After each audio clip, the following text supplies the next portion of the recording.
You left a 4-month-old with a 10-year-old and said, hey, I'll be back. When Molly met Brandon 2 years ago, she believed she'd met her forever mate.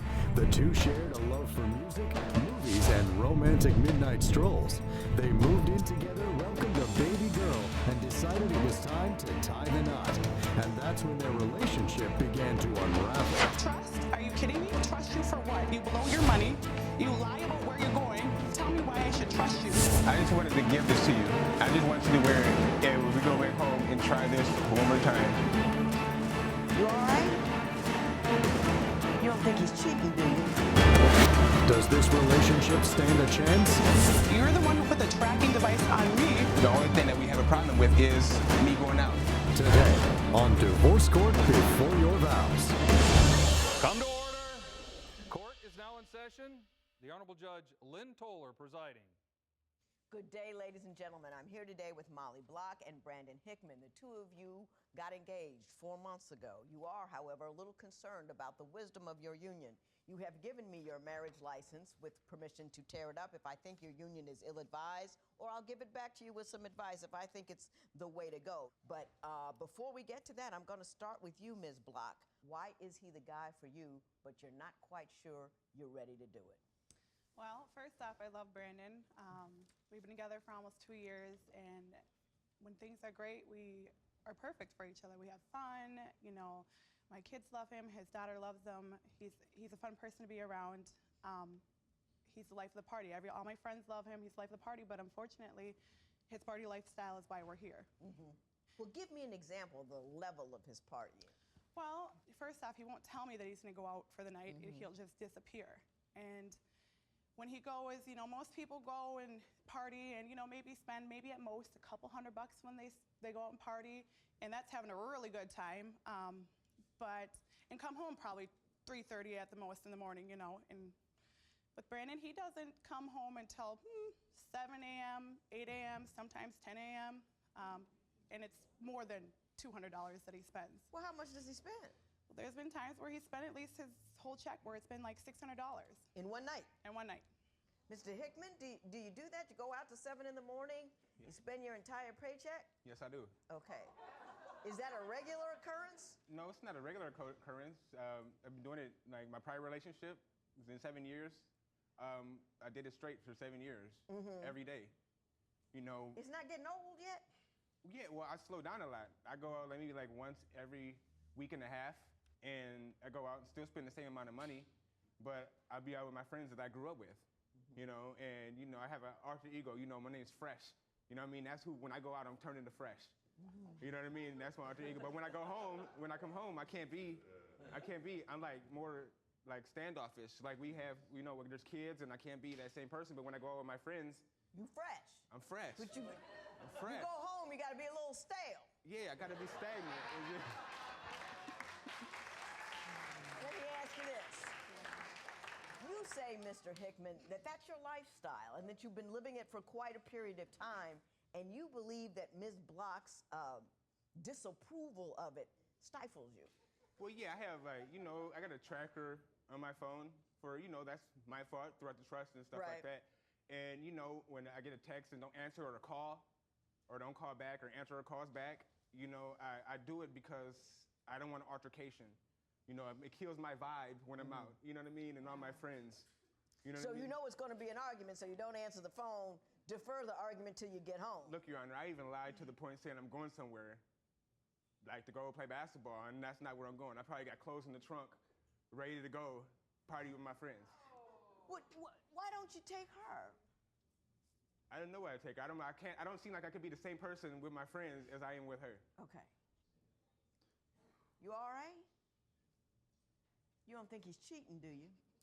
You just think he's... I don't think that he's cheating. But it hurts to know that, you know, you plan to do these things. You know, the problem with Mr. Hickman is that, you know, he says, you know, he'll lie. Well, guess what? When you decide to tell me that you're going somewhere, I have to be to work in 30 minutes. Right now, I'm the only one working. So when you decide that you're gonna, you know, lie to me about going to hang out or party, well, guess what? I have a job that supports me and our family. So when you disappear and you decide you're gonna go party with me, Mr. Fresh, I'm still trying to hold the family together. I'm trying to pay the rent. I'm trying to pay the bills. I'm trying to make sure that our children have food to eat.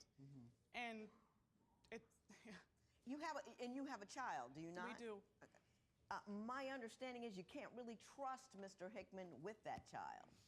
Mr. Hickman one time decided that he wanted to go party and told my oldest child, oh, I'm gonna run to the store real quick. Well, and left our 4-month at the time with her. And How old was the other one? 10. And I get You a call. left a 4-month-old with a 10-year-old and said, hey, I'll be back? Yeah, I did. And how long were they alone? A few hours.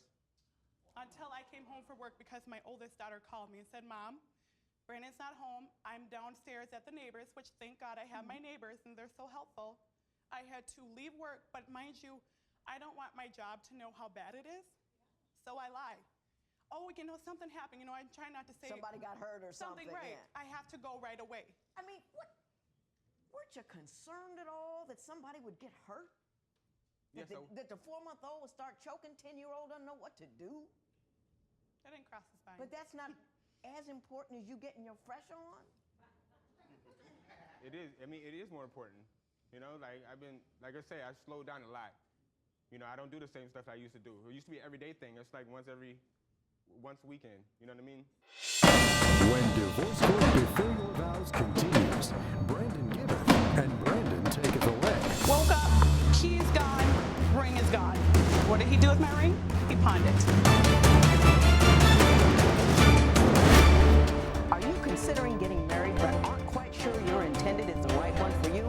I'll give you my opinion. Call toll-free at 1-877-311-2222 or visit our website at divorcecourt.com or become a fan at facebook.com/divorcecourt. Divorce Court Before Your Vows returns with the case of Molly Block, who says she's tired of shouldering the load in her relationship with her fiancé Brandon. But does Brandon believe Molly could do even more? You said she's a waitress, and I've told her to get a big girl job instead of waiting tables. Did you say that? Now, Mr. Hickman, we've been talking about you all day. Now, let me give you an opportunity to express your concerns about Mrs. Block. Your main complaint about her seems to be simply that she wants you to change too much too soon. Yeah, that's how I feel. I mean, I know I love her. I love her. I do. I really do love her. Because if I didn't, I wouldn't be here or I wouldn't slow down as much as I've slowed down. If I changed. I would say people that knew me before I got with her, a drastic change. Because going out used to be a Sunday to Saturday thing. Strip club, go out to eat with my boys. And now how often does it happen? Like, if anything, once a week. If anything, but it's been like once every other week. So, I mean, that's where it's at now. My whole issue is the non-trusting. You know what I mean? It's something that I brought on myself. Or she doesn't like the friends. If I say I'm going out with a certain friend, like I'm going out with him, he's bad news, automatic attitude. I leave the house 6 blocks away. I get threatening, calls or messages, and then it just turns into a big spiel. Big deal. Your Honor. Yes. Can I say something? Please. A couple things, actually. Trust? Are you kidding me? Trust you for what? You blow your money. You lie about where you're going. Tell me why I should trust you. You're the one who put the tracking device on me. I'm like, for what? I'm at work, or you know exactly where I am. If I try to go out, which I am not allowed really to go out, not that he says I can't, he swears up and down I can go out and have fun and with my friends. But you don't have an opportunity. I don't have an opportunity, but when I do get an opportunity, for an example, a couple weeks ago, it was a going away party for one of my coworkers. I go out, my phone's dying. He's blowing my phone up because he's mad about something. I finally said, I love you. I will bring, whatever you need home later. And I put my phone in my purse. It was on the point where it was dying, and I left it alone. I'm like, you're not going to ruin my one night out. Did you do that, Mr. Hickman? Oh, that's not the end of it. About 2 minutes later, a man comes walking around the bar looking for me. Mr. Hickman called the bar that I was at. Trust. I've never called a place where he has been, ever. Who does that? But you track. Well, why Yes, I were do. you distrustful of her? You go out partying all the time and you're not cheating. Why is it when she takes one night out, you feel that you have to dog her and make sure she's not doing And it? know exactly where I am. I don't know. It's just me freaking out. I'm not used to her going out at all. Because I'm at She'll work. never go out at all. Because I'm at work. You've been taking together care of 2 the years. kids. She probably went out maybe twice. And so you don't think she's entitled? I mean, I don't understand. She is entitled. That's me want my cake and eat it too. I Here's want her another to be. cake and eat it too. How about when I took a nap one time, right before I was supposed to go to work, took a nap. This is after we had gotten engaged, fell asleep, and I'm supposed to be at work in an hour. Woke up, where's Brandon? Where is he? Nowhere to be found. Key's gone, ring is gone. What did he do with my ring? He pawned it. Did you pawn a ring while didn't she wear was the- asleep? Guess who got to pay to get it back? You did. She didn't wear the ring. Why did I not wear the ring? I think I see what's happening on this end. I gotta say, you said something in here that really honked me off. You said, she's a waitress, and I've told her to get a big girl job instead of waiting tables. Did you say that? Wow. When divorce court before your vows continues, will Brandon's plea fall on deaf ears? We stay in a nice place. The only thing that we have a problem with is me going out. That was horrible. Horrible. Thank you. I've said more endearing things to my gardener.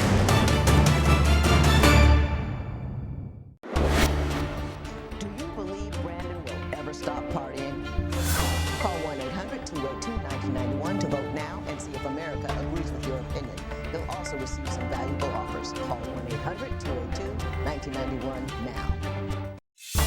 If you would like your case heard on divorce court, call us toll-free at 1-877-311-2222 or log on to our website at divorcecourt.com and follow us on Twitter at divorcecourt. Divorce Court Before Your Vows returns with the case of Brandon Hickman, who says his fiancée Molly needs to get a real job, but is Brandon biting the hand that feeds him? And it pays the bills. You can complain about what my job is, but guess what? It's supporting you. It's making sure you've got food in your mouth and a roof over your head. She said she wanted to get a big girl job, but she wanted to get another job at a restaurant. But she wants a big girl job because it pays more money. So we got into the thing where instead of looking for another job, like she calls it a big girl job, she wanted to go waitress at another restaurant. Here's the issue Like with I that. feel like you can't waitress your whole life. I definitely don't want to waitress my whole life, but currently, with the way our relationship is, waitressing works. If I had a 9-to-5 job and I needed to trust Mr. Hickman with something or picking me up from work or watching the girls, that's just impossible. You can't call in, an hour before work. You're supposed to be to work at 8 a.m. Say, hey, I just can't get into work. With waitressing, luckily I'm able to do that, Right. And it pays the bills. You can complain about what my job is, but guess what? It's supporting you. It's making sure you've got food in your mouth and a roof over your head. So talk about it all you want. All right. Okay, here we go. Mr. Hickman, you really want to get married, right? Yes, I love her. I mean, I'm still talking. go ahead, sorry. I'm going to give you 90 seconds to do your best sales job to convince both me and her why you are the man. I'm going to phrase this specifically. A man that can be in her life and better her life. Go. I just want to tell you that I really love you. You know I do. Our whole relationship's beautiful. We have our kids together. They get along with each other. We stay in a nice place. The only thing that we have a problem with is me going out and me spending money that I can do. That's the biggest problem that me and you have. And you know that. That's the only problem we have with our relationship is that. And me taming it down like I've been taming it down, I want you to be able to take back the ring and wear it at least not as an engagement, but as a token of me promising you that when we get back home, I'm not gonna be on that same stuff. Okay. That was horrible. Horrible. Thank you.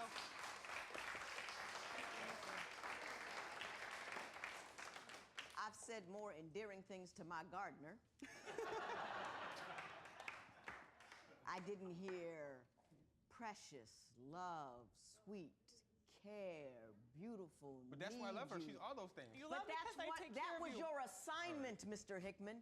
That was your assignment. I'm not going to ask you to say anything. When divorce court before your vows continues, Judge Lynn breaks down the meaning of love. When you love somebody, you make their life better. When you love somebody, you make them happy. When you love somebody, you stop doing some things that are hurtful to them and you do things that they need to do. Do you believe Brandon will ever stop partying? Call 1-800-282-1991 to vote now and see if America agrees with your opinion. You'll also receive some valuable offers. Call 1-800-282-1991 now. Divorce Court Before Your Vows returns with the case of Molly Block, who has reservations about marrying her fiancé Brandon Hickman, though Brandon is totally ready to jump the broom. So you brought the ring here, Mr. Hickman, correct? Yes, I did. Yep. Now, I know you said you wanted to say something to her and do something with the ring, so go ahead. I just wanted to give this to you. I just want you to wear it, and when we go back home and try this one more time. If it doesn't work, and then like you say, then I'll go and that'll be it. But we came here to get help and from opinions of somebody else's opinion that's not biased, that don't know us.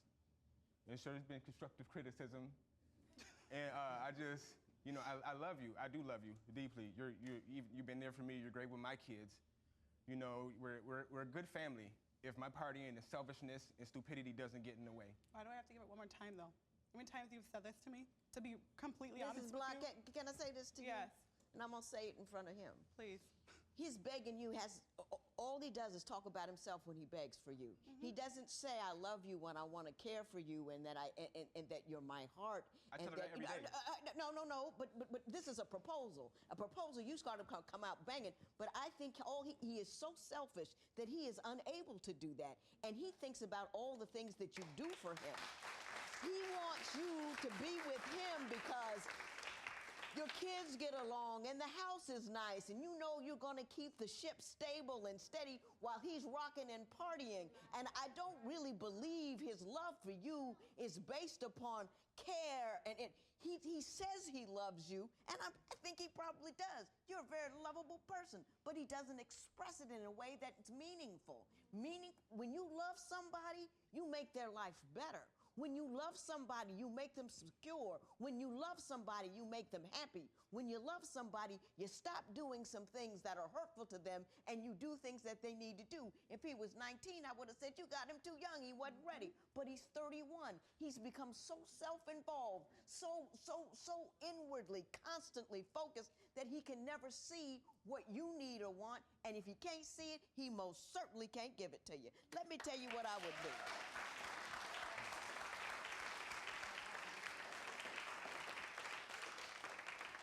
If I were you, I would tell him to step. Wait a minute. And then I would tell him this. You got an opportunity to step back, but you got to step back a man and not a boy. And that means during the time that you are excommunicated, you need to do all of those things you're saying you're trying to do. Fulfill some of her wants. Show her love. Show her you can put her needs and your children's needs above your own selfish, childish wants. I accept that. So you're not taking that ring, are you? And I can rip this up. You're not going to use this, are you? Not anytime soon. Get it? Step up and step on, and you get it right. This matter is adjourned. All rise.